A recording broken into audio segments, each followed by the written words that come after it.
Беларусь елін 26 жыл басқарып келген Александр Лукашенко президенттік сайлауда тағы да жеңіске жетті. Орталық сайлау комиссиясының алдын ала нәтижесіне сүйенсек, ол 80%, ал оппозиция өкілі Светлана Тихановская 10% дауыс жинаған. Қалған үміткерлердің үлесі тек 1%-дан жоғары.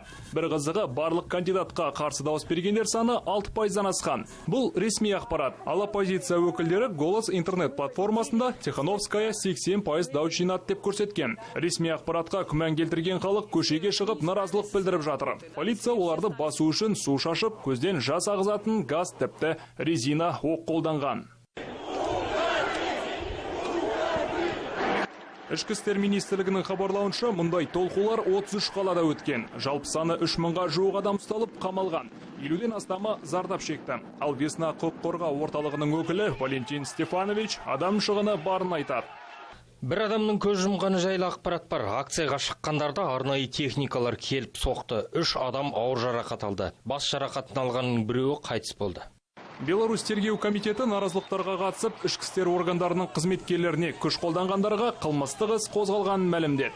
Кінәлері дәлелденсе 8 жылдан 15 жылға дейін бас бостандықтарынан айырылу мүмкін екенін жеткізді. Ал Александр Лукашенко болса, жексенбі күні дауыс берген соң көрінбей кеткен болатын. Кей ақпарат көздері оның елден кетіп, Түркияда екенін жарыса жазды. Бірақ бүгін түстен кейін ол жаңа сайланған президент ретінде алғашқы мәлімдемесін жасады.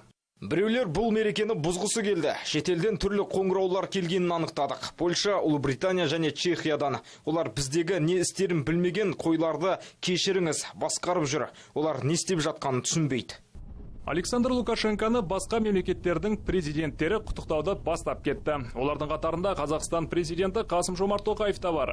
Ол жолдаған жеделхатта екі ел арасында өзара тиімді ынтымақтастық алдағы уақытта табысты дами беретініне сенім білдірді.